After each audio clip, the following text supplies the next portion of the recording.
ശ്രീപരമൻ ഇവിടെ ഞാൻ രജി ലൂക്കോസ് പറയുന്നതോട് ചേർന്ന് പറയുകയാണ്. ഇപ്പോൾ ബലാത്സംഗ കേസുകളിൽ മൊഴിയുടെ അല്ലെങ്കിൽ പരാതിക്കാരിയുടെ മൊഴിക്ക് വലിയ പ്രാധാന്യമുണ്ടെന്ന് പറയുമ്പോൾ പോലും, അതാണ് ആധികാരികം ആത്യന്തികം എന്ന് പറയുമ്പോൾ പോലും, ഇപ്പോൾ വിജയബാബുവിൻ്റെ കേസിലാവട്ടെ, പെരുമ്പാവൂർ MLA കേസിലാവട്ടെ, മുൻകൂർ ജാമ്യം പരിഗണിക്കുമ്പോൾ അങ്ങനെ മാത്രമല്ല നമ്മൾ കണ്ടത്.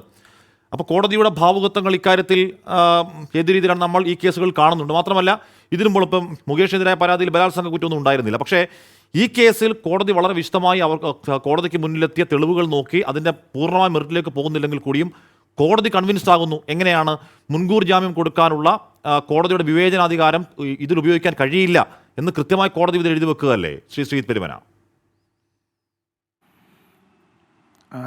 അതിനു മുമ്പ് ഹാഷ്മിയെ പോലുള്ള ആളുകൾ ഇത്തരം ചർച്ചകളിലൂടെ കൊണ്ടുവരുന്ന ഒരു നെറേറ്റീവ് അല്ലെങ്കിൽ ഒരു അജണ്ട, അതെനിക്ക് തോന്നുന്നു ഈ ജുഡീഷ്യറിക്കോ പൊതുസമൂഹത്തിനോ അത്ര നല്ലതായിട്ടുള്ള ഒന്നല്ല.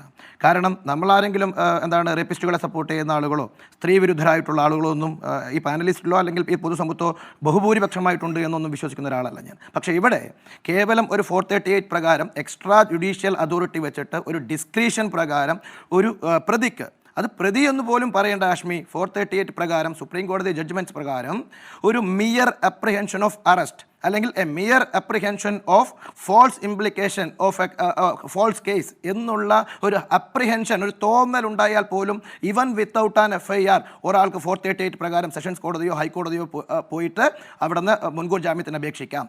അങ്ങനെ പോകുമ്പോൾ നേരത്തെ ഉണ്ടായിരുന്നത് എന്താണ്?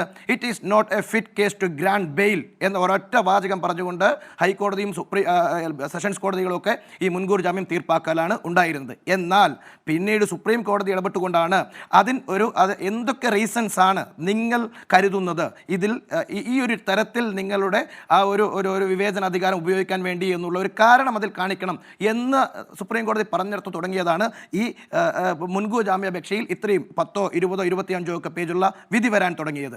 ഈ വിധിയെ ഹാഷ്മി ഉൾപ്പെടെ ഇരുന്ന് ജഡ്ജിന് ഉമ്മ കൊടുക്കണം, അതുപോലെ തന്നെ കെട്ടിപ്പിടിച്ച് ഉമ്മ കൊടുക്കണം, കൈയടിക്കണം, സിന്ദാബാദ് വിളിക്കണം എന്നൊക്കെ പറയുമ്പോൾ ഈ മറ്റൊരു വക്കീലിരുന്ന് പറയുന്നത് കേട്ടു, ഇതൊരു ലാൻഡ്മാർക്ക് ജഡ്ജ്മെൻ്റ് ആണ്. എന്താണ് നിങ്ങൾ പ്രചരിപ്പിക്കുന്ന ഈ സമൂഹത്തിൽ? ഇത് കേവലം ഒരു പ്രതി ചേർക്കപ്പെട്ടിട്ടുള്ള ഒരാൾക്ക് അയാൾക്ക് അവൈൽ ചെയ്യാൻ പറ്റിയിട്ടുള്ള ഒരു ലീഗൽ റെമഡി. ഈ രാജ്യത്തുള്ള നിയമപ്രകാരം അദ്ദേഹം മുൻകൂർ ജാമ്യത്തിന് പോയി.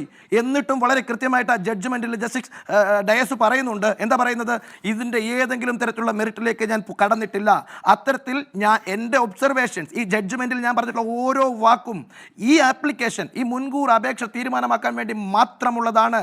ഇതെവിടെയും ഈ ട്രയലിൻ്റെ ഭാഗമായിട്ടോ ഇൻവെസ്റ്റിഗേഷൻ്റെ ഭാഗമായിട്ടോ ഒന്നും പോകുന്നതല്ല എന്ന് വളരെ കൃത്യമായിട്ട് ആ ജഡ്ജ് പറയുന്നുണ്ട്. ആ ഒരു വിധി ഓർഡറിനെയാണ് നിങ്ങൾ ലാൻഡ്മാർക്ക് ജഡ്ജ്മെൻറ്റ്, ഇനി വരുന്ന ആളുകൾക്കൊക്കെ ഇതിന് പിന്തുടർന്ന് പോകാമെന്നൊക്കെ പറയുന്നത്. ഇനി ഇതൊരു ലാൻഡ്മാർക്ക് ജഡ്ജ്മെന്റ് തന്നെയാണ്, അത് ചർച്ച ചെയ്യണം. ഹാഷ്മിയൊക്കെ ചർച്ച ചെയ്യുന്നു തന്നെ വെക്കാം. A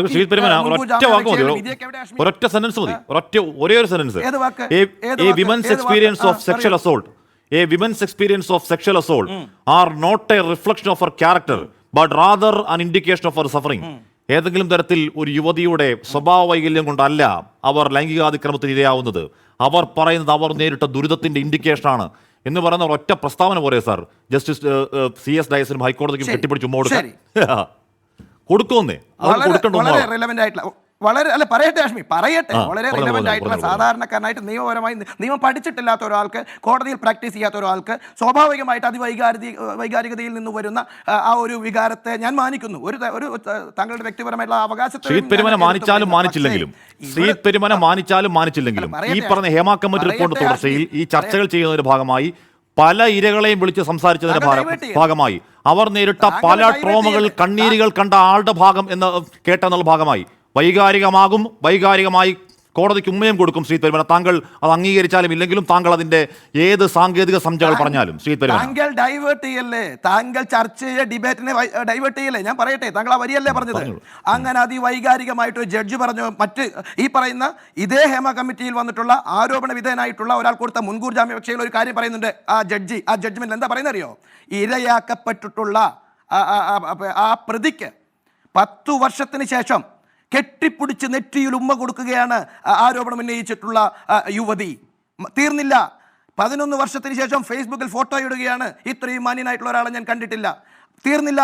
2023 ഏറ്റവും അവസാനം നവവത്സര ആശംസകൾ അറിയിക്കുകയാണ്, അതിനും ഉമ്മ കൊടുക്കുകയാണ് ആരോപിച്ച യുവതി. അവിടെയും തീർന്നില്ല. 1 ലക്ഷം രൂപ മകന്റെ പഠനത്തിനായി ഇട്ട് കൊടുക്കണമെന്ന് ചോദിക്കുകയാണ്. തീർന്നില്ല. 11 ലക്ഷം ഇന്ന അക്കൗണ്ടിലേക്ക് ഇടണമെന്ന് പറഞ്ഞു. ഇതെല്ലാം എന്താ ചർച്ച ചെയ്യാത്തത്?